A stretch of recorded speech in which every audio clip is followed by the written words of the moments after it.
Ezekieli. Akamwambia, "Je, mifupa hii yaweza kuishi?" Mifupa mikavu unajua ni nini? Biashara iliyo kavu, masomo yaliyo makavu, maisha ambayo yamejaa sekeseke, maisha ambayo yamejaa kila siku nakosa majibu. Mifupa mikavu ni nini? Mahusiano ambayo yamejaa ukavu tele. Yani wewe kila siku unajutia, kwa nini? Why am I here? Yani wanasifiwa. Alafu Mungu anamwambia Ezekieli, "Je, mifupa hii yaweza kuishi?" Mifupa mikavu inaweza kuishi? Ezekieli akasema, "Wewe Bwana wajua." Haleluya. Mungu akamwambia, "Usiniambie mimi najua." Mungu akakataa huo wajibu kabisa. Yani ni sawa sawa na mtu wa Mungu.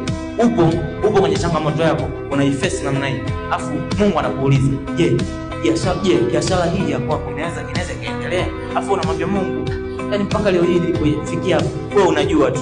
Mungu akakataa huo wajibu. Akasema, "Usiniambie mimi najua." Akamwambia Ezekieli, "Tabiria mifupa hii." Wanasifiwa. Anamwambia Ezekieli, "Tabiria mifupa hii." Kwa kumbe the implementation of the word of God, kwamba kutenda kazi kwa neno la Mungu linaanzia kwanza kutokea sisi kwetu kwenye vinywa vyetu. Ile neno nililopewa, ile neno ambalo nimepewa ambalo linanipa amani ya moyo, ndio hilo nianze sasa kujitamkia.